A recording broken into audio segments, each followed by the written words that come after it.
Praise the Lord. லூக்கா எழுதின சுவிசேஷம் 18ஆம் அதிகாரம் 27ஆம் வசனம் இப்படியாய் சொல்லுகிறது, மனுஷரால் கூடாதவைகள் தேவனாலே கூடும். இன்னைக்கு கர்த்தருடைய ஆவியானவர் சொல்லுகிறார், have you given up on certain things that you will not be able to do it permanently? ஆண்டவர் சொல்றாரு, உன்னால அது முடியாது, உன் ஸ்ட்ரென்த் ரொம்ப கம்மி.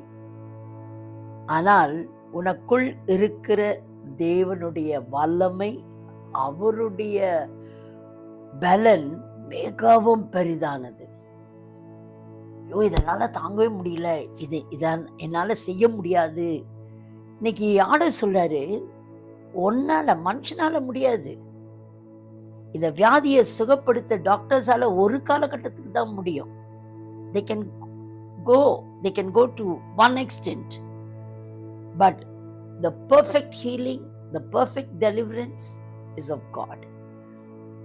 ஆண்டவரால கூடாத அதிசயமான காரியம் ஒன்றுமே இல்லை. ஒருவேளை எல்லாரும் கைவிட்ட நிலைமையில என்னுடைய கதை முடிஞ்சு போச்சுன்ட்டு ஒருவேளை ரொம்ப சேடா உட்கார்ந்துட்டு இருக்கியா? நீ இருக்கிற இடத்துல இருந்து இன்றைக்கு உன் ஆண்டவராகிய இயேசு கிறிஸ்துவை நோக்கி பார். மனுஷர் கைவிட்டதை, மனுஷரால் கூடாததை தேவன் அவரால் கூடும். அதை உனக்கு செய்து முடிப்பார். அதை நிமித்தமாய் உன்னை ஒரு பலத்த சாட்சியாய் எழும்ப பண்ணுவார். இதை நீ கண்கூடா நீ பார்ப்ப, உன் குடும்பம் பார்க்கும்.